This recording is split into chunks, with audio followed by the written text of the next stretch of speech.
kulit di dalam. Itu yang sunat wudhu kan 3 kali kan, itu yang first kan? Yang first kan? Meratai. Yang 3 kali itu sunat. Yang pertama mesti rata. Dia cara mengambil wudhu ni bagus juga soalannya. Kalau kita basuh sekali kita rata. Basuh 2 kali tak rata. Basuh 3 kali baru rata, baru sekali baru dikira. Dia sekali ni meratai. Meratai. 4 kita ambil wudhu. Cara mengambil wudhunya, kamu dapat pensel kan? Cara mengambil wudhunya, kalau kita basuh muka disebut oleh ulama kita letak air kat sini, kita basuh sini. Dia rata. Rambut sini sampai ke dagu sini, ada telinga pada ada telinga, dia rata. Terus sekali, 2 kali pun ada telinga. Berat kat sini, jadi tidak buka ke? Atau tidak batal, amalnya tidak menepati wudhu yang betul. Betul juga disebut oleh ulama kita basuh kepala. Basuh kepala ni memadai, itu okey dah. Tapi yang sunatnya ambil air sama semua kepala, itu sunat. Sunat. Memadai satu memadai dia, tapi disebut oleh ulama kita, Syekh Nurdin disebut, dia kata rambut dia akan dengki lah. Saya tempat kena awak itu akan saya je yang tegak, yang lain tak tegak, dan saya pun tak tegak juga. Dia macam-macam tu. Mana basuh lah semua, ambil berkat pun basuh semua. Apabila kita basuh anggota wudhu semua, kita buat sunat-sunat, dia jadi termasuk 4 mazhab.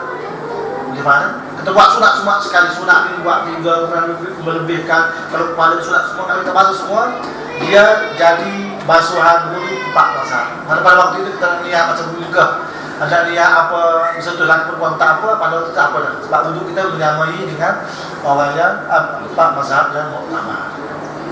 Jangan kita lagi sesaran kan, bila? Sembayang depan tu bila? Sembayang menghadap arah tanah punya makruh. Punya makruh kalau boleh jauh sikit.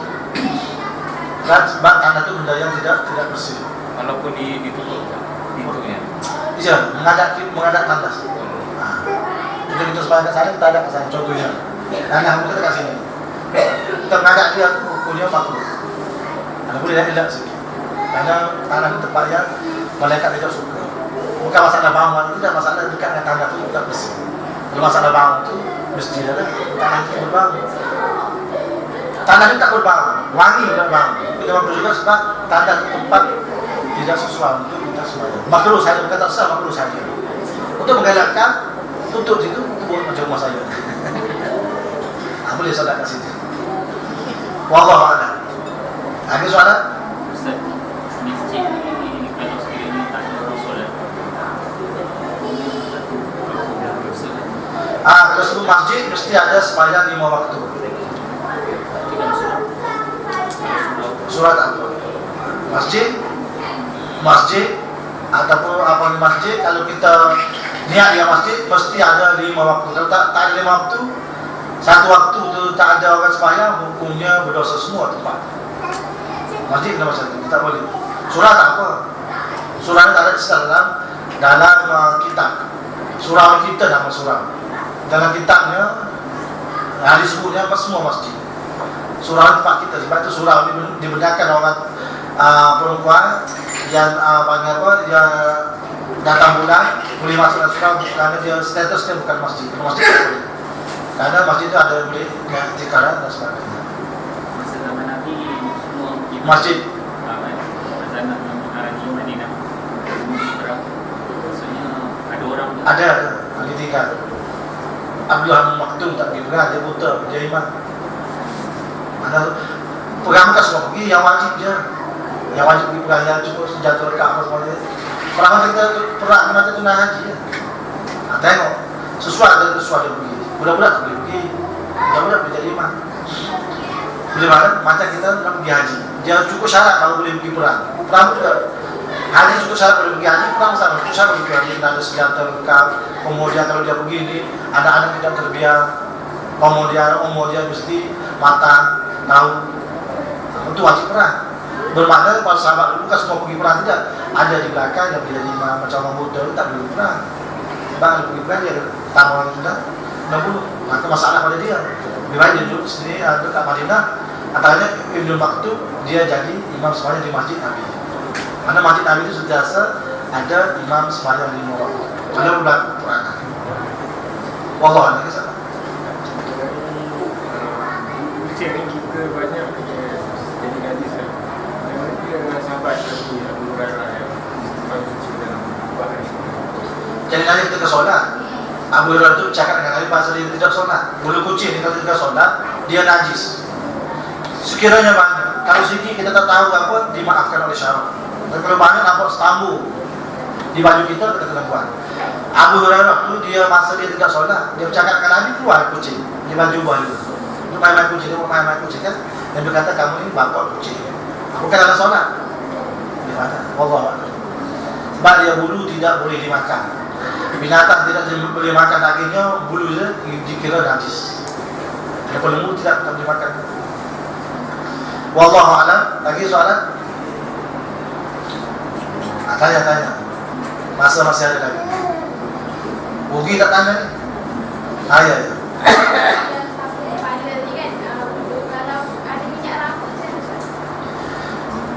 Ada minyak rambut, tengok minyak rambut. Kalau minyak rambut itu bersih, minyak rambut bersih, tidak tercampur dengan haiwan yang tidak halal, maka minyak rambut nanti kira bersih.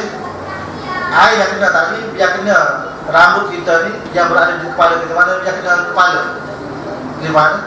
Minyak rambut tidak menghalangi wudhu, sebab sekurang-kurang mazhab kita sekurang-kurangnya sambut kepala ni, walaupun sedang rambut, yang kena rambut di kawasan kepala sini lah. Mana tak ada apa-apa, minyak rambut tu campur dengan minyak rambut, mana air kena juga di kepala, kena juga di rambut yang di kepala, jadi digunakan oleh syarah. Ya tak bolehnya rambut yang keluar daripada kepala. Contohnya kalau rambut kita, bukan sini rambut kita ambil sebaik, cuci kat situ, tidak dikira. Jangan rambut yang di kawasan kepala. Lepas tu sunatnya, macam ni di kepala. Ambil faham sunat kepala, kita ambil rambut kita panjang, sunat kat sini je, sunat kat sini je. Kalau sunat pusing je balik, tidak, kat sini je. Walaupun sedikit, walaupun satu helai, ada masalah dengan satu helai, dah dikira memadai satu kepala. Sunatnya semua. Kita masukkan tangan, sunat. Ada kita banyak pakai sunat sebab itu kurang yang wajib.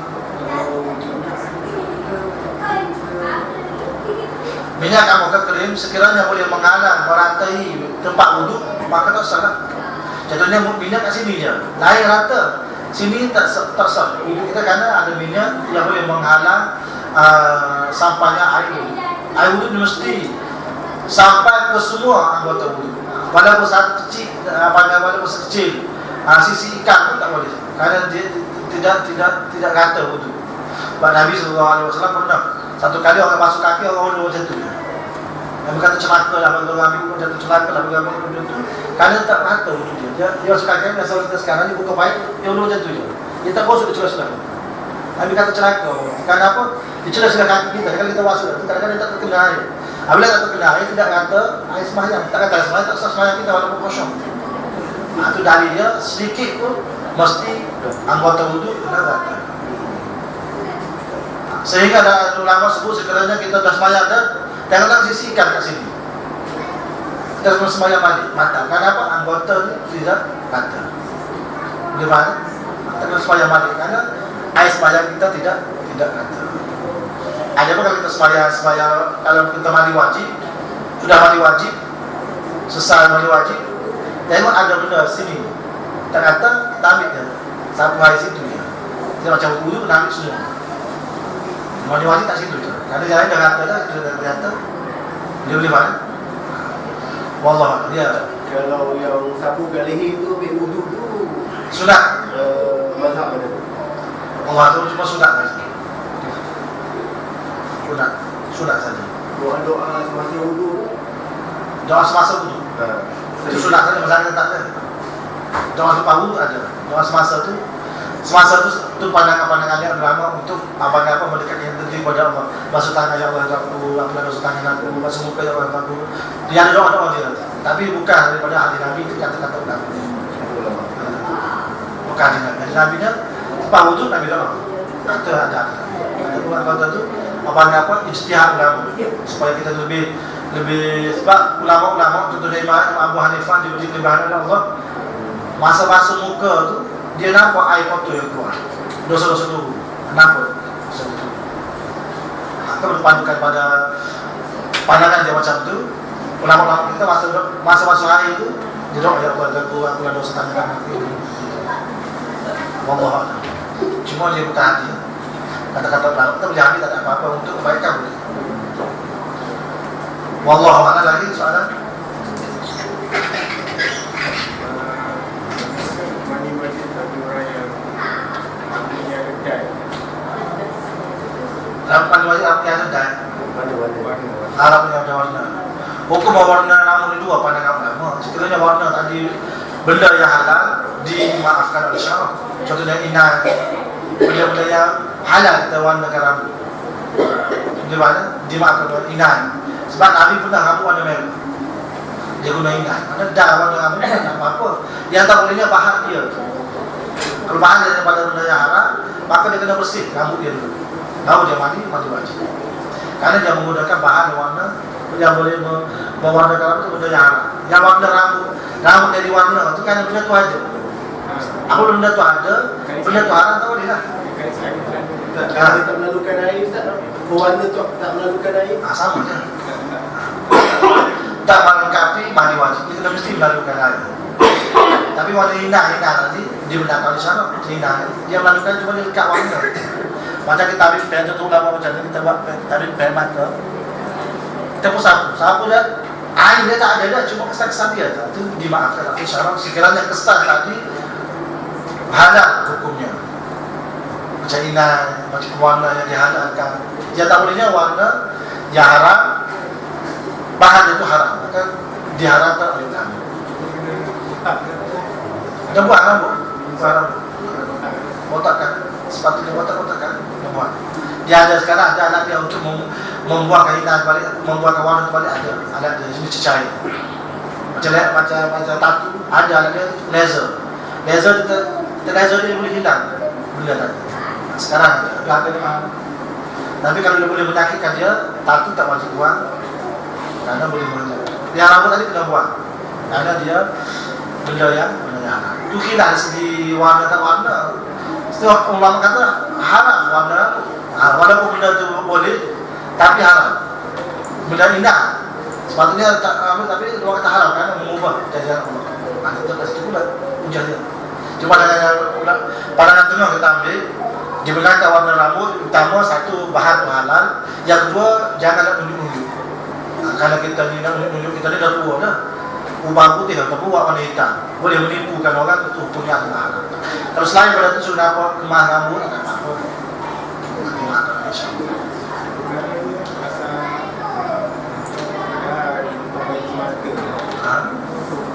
Kemudahan baik mata. Sekiranya kita ubah anggota kita untuk arah kebaikan, yang boleh menjelaskan sekiranya kita tak ubah, dibenarkan oleh syarak. Mata kita tak nampak, kita pun laser sing. Adakah mengubah cerita itu? Tidak, untuk kebaikan. Yang tak boleh ya, benda tak ada apa-apa hidup kita. Kita buat maju, kata maju, benda macam tu kita kata sakit apa tidak, tak ubah itu punya adalah haram. Adapun untuk ubah pada kebaikan, gigi jongeng, menyebabkan orang tak tengok, kalau tak tengok takut, kita pun masukkan sedikit. Tapi kalau gigi dah hidup, kita masukkan balik, bukan adalah haram. Sebab benda dah hidup. Boleh mana? Benda kepada tak baik, kepada baik dibenarkan oleh syarak. Benda yang tak baik, kita ubah juga, itu yang dikira dosa. Mengubah kejadian Allah, dikira mengubah kejadian Allah. Kalau benda tak baik, kepada baik dimaafkan oleh syarak dan tidak dikatakan mengubah kejadian Allah, karena Allah cantik, dia tak benda yang cantik. Wallahu a'lam. Lagi soalan?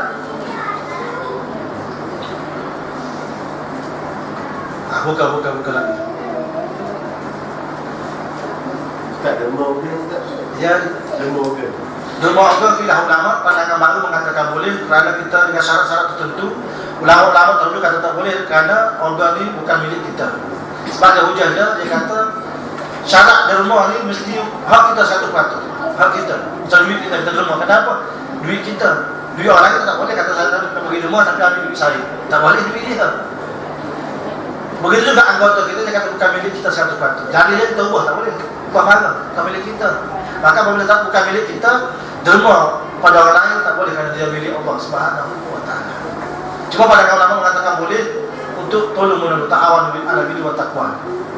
Dengan syaratnya kita derma pada orang yang baik. Itu dengan syarat. Kemudian kita derma kalau kita dia orang tak alim, derma pada orang alim, itu dibenarkan pandangan ulama dahulu, Imam Nawawi rahimahullah taala mengharamkan dan mengatakan selain pada itu ulama-ulama terkini Yusuf Qaradawi untuk masalah umum, untuk masalah masyarakat semua dibenarkan oleh Syam.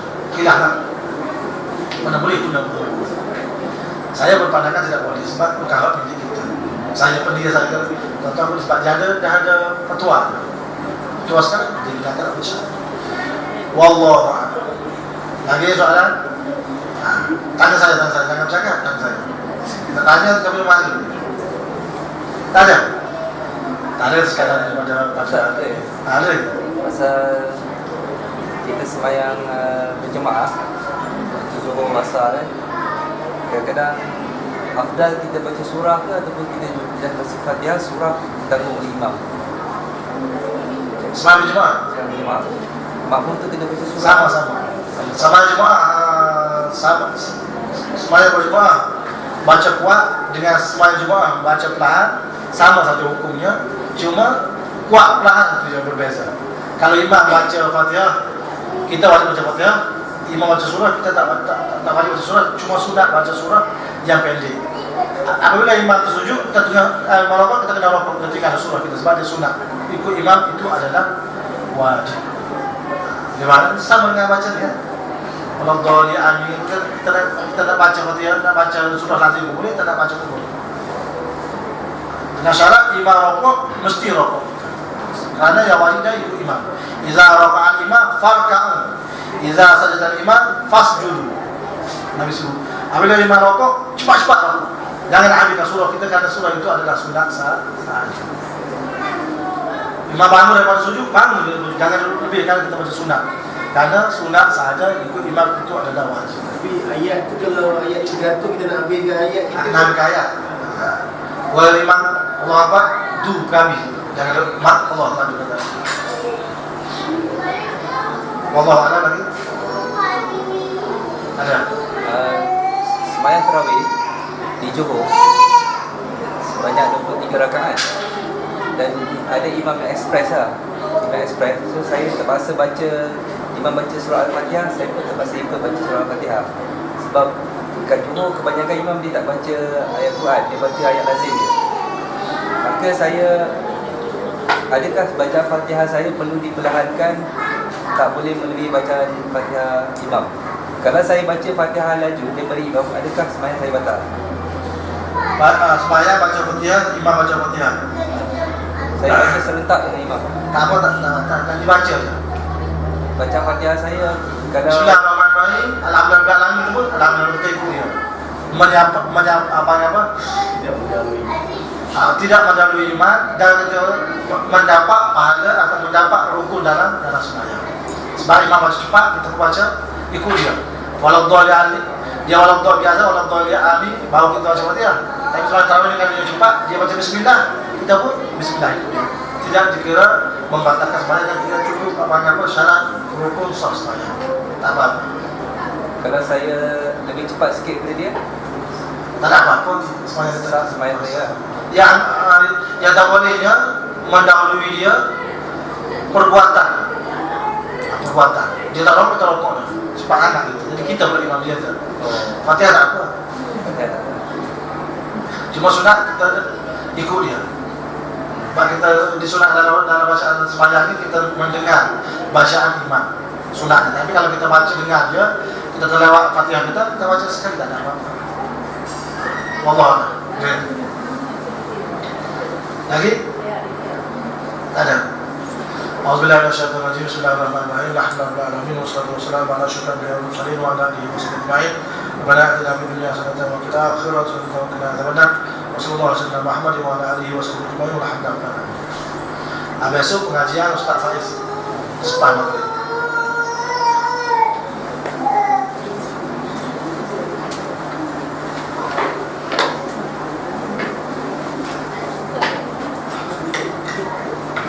Assalamualaikum warahmatullahi wabarakatuh. Untuk bulan depan kuliah macam biasa lah. Minggu Ustaz Mustaqim minggu, sebab minggu kedua tu dia kata dia ada program, so dia tak confirm lagi. Tapi minggu ketiga Ustaz Mazlan dan minggu keempat Ustaz Mustaqim tu confirm lah. Kalau ada minggu kedua saya akan maklumkan dekat Facebook lah, atau WhatsApp kan. So minta siapa yang tak ada WhatsApp lagi, beri nombor telefon kat saya akan register termasuk WhatsApp lagi cepat daripada Facebook. Tapi siapa yang tak friend, minta tolong friend lah. Sebab inilah cara paling senang saya nak maklumkan update. Selain daripada kita tambal kat blog-blog tu, sekarang dah teknologi kan, kita pakai macam ni lah. Okay, satu lagi minggu depan program Ustaz Mustaqim tak ada. Mungkin program khatam dia, mungkin kita akan bincang lepas dengan Ustaz lah macam mana. Sebab ada orang yang minta untuk buat khatam juga di Surah Al-Amin. Seterusnya, satu lagi, saya meminta dana daripada muslimin dan muslimat. Kat situ ada tabung kecil tu. Setiap program talaki yang kita buat ni, kita memerlukan bantuan sumbangan sedikit sebanyak daripada muslimin dan muslimat ya. RM1, RM2, RM5 kan. Sebab kita kena tampung kan kos-kos elektrik, kos untuk ustaz semua. So kalau bayangkan ada 30 orang, kat sini 40 orang, kalau seorang boleh beri RM5, RM3, RM4, insyaAllah kita boleh dapat tampung perbelanjaan kita kan. Sebab surau dah membelanjakan sedikit duit untuk buat renovation kan, pusat pentadbiran dan pusat untuk tempat untuk masak, untuk majlis jenazah tu. Kita perlukan sedikit pertolongan daripada muslimin dan muslimat untuk memberikan sedikit sumbangan pada tabung surau. Sekian saja, itu wabillahi taufiq wal hidayah. Assalamualaikum warahmatullahi wabarakatuh. Ada jamuan ringan.